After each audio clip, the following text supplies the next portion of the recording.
Alrighty, folks, I thought I would do something super cool with my boy Dion. I thought we would jump into the YouTube analytics. Lots of you are going to be like, hey, how much did One Rental at a Time make on YouTube this year? We will undoubtedly show you that. But as someone who doesn't really understand the analytics, I thought I'd have Dion show me and ask me a bunch of questions and see how the channel did. You ready to go? Yes. Awesome. So let me see if I can figure out this presentation thing again. We did it once. Let's see if we can do it again. So when we're looking at the analytics, as you pull this up, there's really two things that I like to look at. Okay. One tells me if I'm being successful at what I'm trying to do, and the other one tells me how to be more successful at what I'm trying to do. Okay. All right. So hopefully you can see this. Guide me where I should be going. Yep. All right. So the first one, to figure out if I'm being successful, it's not subscriber count. Right. Right. Subscriber count is good. I mean, it doesn't hurt to have subscribers. It means somebody saw a video, thought, I'd like to see more of this, and hit subscribe. So that's a good thing. But really, it's view count. So of those tabs right there, one of them has view count. Yep. Yeah. View right here for the last 28 days. You want me to change this filter? Yeah. Look at 7 days. Oh, 7 days. Okay. Processing. There we go. Yep. So it's good to look at longer metrics to see if there's a trend. Are you going down? Are you going up? Are you staying flat? Right. If you're going down, I think you're becoming too niched, and you're talking about the same subject too much. If you're staying flat, you're keeping the same audience. If it's going up, you're saying things, because YouTube works in the ripple effect. It shows it to your subscribers with notifications on. Based on how many watch it, it shows it to your subscribers. Based on how many watch and how long they watch, it shows it to people who watch similar content. And then it tries out new things to see how you can grow. So if you're not growing in view count, it's because you're not hitting the ripples out further. Okay. So in these 7 days, and I'm going down. Going to have to make my screen bigger here with my magic eye. Let me see. Down 37%. Down 37%. This time of year, holidays could be the thing. So it's short term, and you can actually see right there that on the right-hand side where it says 14,000, you can see the spike at the beginning, and then it fades off towards more recent. The last 2 days have been pretty bad. Yeah. There you go. That's because everybody's doing stuff. Yeah. I totally get it. Stuff is okay. Now let's open it up to the month. Okay.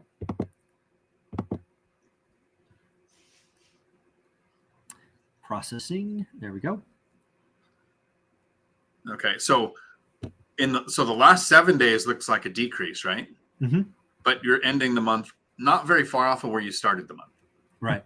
Like if you look at that actual start and end point, there's a little bit of a difference there, but it's not like from the peak of the month down. Yeah, we had one thing occur that was very abnormal for me. This, frankly, for the year, it happened right around here, like the 15th. I had an article published in what is it called?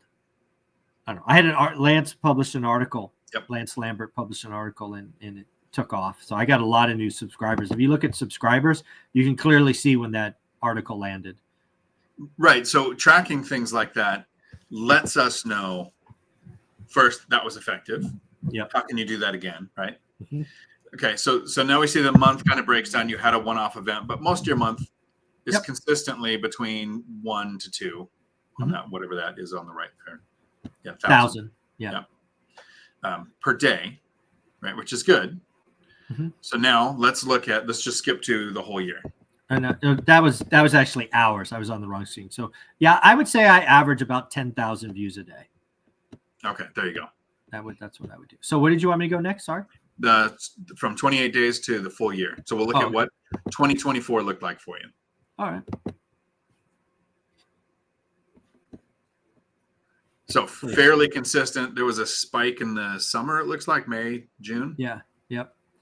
Yeah. What was that? I don't remember what that was, but a couple of viral videos, maybe. Probably, yeah. Viral for me, right? Viral for me is 50,000. Probably. Yeah, viral for me, I think it's 30,000. Like I've had like 5 do that, so it's pretty rare. Yeah. Viral to me is negative. Yeah. I really like the videos that get 2,000 to 5,000 views because that's the people who like my content. As soon as I hit above 10,000 views, I get so many negative comments. I think, oh, I shouldn't even have a YouTube channel. Everybody disagrees with me. But it's just hitting people who don't think finances, who don't think real estate, who hate capitalism. YouTube finally tried the ripple out there where it's just haters. So I like the steady, consistent. I agree with you. I agree. I mean, anytime I've had a video go above 10,000, it is that new group. And boy, half of them are just hateful trolls. So it would be good if we grew our ripples to above 10,000 of the people who are into this content, because this is what they're looking for. Yeah, slow and steady. So if I put in how to get your tenant to ask you to raise the rent, the title has the word rent in it. So people who Google, why is rent so high? Why are landlords evil? They show up on there, right? So that's how you find those people. So this is kind of showing me your channel's doing consistently good. You're not, it's not going down. You have some spiky times, and that is when you probably struggle the most because you have the most negative comments. Correct. That's very well said. And just so we get it out of the way, looks like I made 42 grand last year, folks. That's gross. And don't forget, I spend $2,500 on thumbnails and whatnot. So I did not make 42 grand. So 42,000. You also moved from California to Vegas. Yeah. And so you're saving what, you're in the 13% bracket there. Yeah, 13 and plus all these extras. It turns out to be about 15%. My accountant tells me. Right. So 15% of that you're saving because of moving. Now your realty, the real estate, the way it works for people who are into rentals, you pay the taxes based on where the rental is. Yeah, correct. So That's going to stay. Didn't save you a bunch of tax money on rental income. Your depreciation did that, but your YouTube, school, books, all that, your affiliate stuff. Yep. This is a smart move. I live in Washington where we currently don't have an income tax, so it's the same thing. Okay, so that's the metric that tells me good or bad. Here's the metric that tells me how to improve. Okay. And let's see if I can find it on your screen, because I usually have to look around to find it on mine. Okay. Click on subscribers. Okay. Scroll down. Okay. Keep going past the videos. Oh, it doesn't go. Okay, so I have to figure out audience at the top. At the top, like there's tabs at the right there. Yep. Okay. Now scroll down. There it is. You see this purple chart? Yep. Okay, so when you should release your videos on Sunday, this tells me it should be between 9 a.m. and 6 p.m. Okay. I wouldn't release anything before 9 a.m. except for your live that you normally do, right? Your other videos. Yep. Each day of the week, it's telling you when the most subscribers are on by the darkest color. So your opportunity to be seen by the most people who view your channel are in those windows. Yeah, which is good because I've gone, as you know, I've gone to posting, like the live stream goes when the live stream goes, but then I post a video at noon and at 4, sometimes 5, depending on the content. But those are my 2 videos every day, noon and 4. Okay, so this right here tells me that you're optimizing when your audience is on, because this it tells you the general age of your viewer, the gender. Yep. I think some of the data might collect incomes. I've not found that yet, but you want to make sure you're targeting when the most people who already watch your content would be online to see your content. Yeah. And the thing that I look at, because this is just my annoyance, is the channels that my audience watches. So for the longest time, there was not a single Crash Bro in here. But again, that article that just went out, and I wish I remembered the magazine it was in. It wasn't Housing Wire. It was, I forget, whatever. But it got me up. Yeah, it got me all these Crash Bros. I mean, all these negative channels. And this is just the top 5. You know, then there's the next 5. Oh, look at that. Dion's on there. My boy. Nice. Bigger pockets. And then let's see what's in the final third. So, yeah, it just brought all the Crash Bros and negativity out there. And look, and to your point, right? If you want to sell negativity, you can be a 200,000 subscriber channel. You can be a 600,000 subscriber channel. Yeah, that's crazy. Yeah. I could not live with myself. I mean, can you imagine living in that toxic soup every day? No, and trying to figure out how much money you think you've cost people. And every comment is the same. Every single one. Yeah. This time it's different. So it's not even the person making the videos, it's the people in the comments going, oh no, this time it's because it's shadow inventory. Or they're going to take a statistic from your update this morning, your live update this morning, where you talked about I think it was like 50% of the homes are on the market 60 days or longer, right? So I did some research because I was going to make a video. I was actually looking at this. Between 2017 and 2021, do you know what the average days on market was? In this month?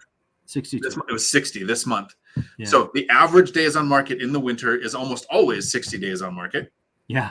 But crash bros are going to be, since 3 months ago, it wasn't 60 days on market. It's now 60 days on market. The world is ending. Here's a new crash. And they'll get a ton of views. Oh, yeah, and they'll be the second most, third most viewed thing on your channel. It's crazy how destroying people's personal finance journey is making them money. Yeah. Again, there are these guys on here that, I mean, you just go look at their channel. Go look at the last 50 videos. It's always the same story. It's always the same thing. And the only person making money is the creator. Well, yeah, go back and look at their 3-year-old videos. Oh, if they have them, many of them delete them. Or they leave them up and change the thumbnail and title. Yeah, so, of course. Yeah, it's pretty sneaky. Yeah. The best one, before we wrap this up, because I know you got to go, is when one of them was on a news channel. Literally. Oh, I saw that. Yes. Yeah. The anchor asks, "You've called for a crash consistently for 3 years. What's different now?" And he pulls up some charts, and the anchor didn't dig into it. He said, "Oh, okay, cool. You've got some reasons." Yeah. It's so sad. Yeah. Yeah, but again, this is again part of. I guess when I think about my YouTube channel, as I've told a lot of people who are hopefully inspired to start one, you need to chase impact. If you chase impact, you will grow slowly, right? Nothing here is impressive. But that's not what you're doing it for, right? You're doing it for impact. And I feel really good about what we are doing and how we have helped people. But there you go, folks. I made 40 grand this year. It is what it is. What do you think? Dion, where can they find you? They can find me right here on YouTube, Dion Talk Financial Freedom, where I do live streams every Tuesday, 4 p.m. Pacific, and I go as long as the questions last. Awesome. Dion, you're amazing. Happy New Year.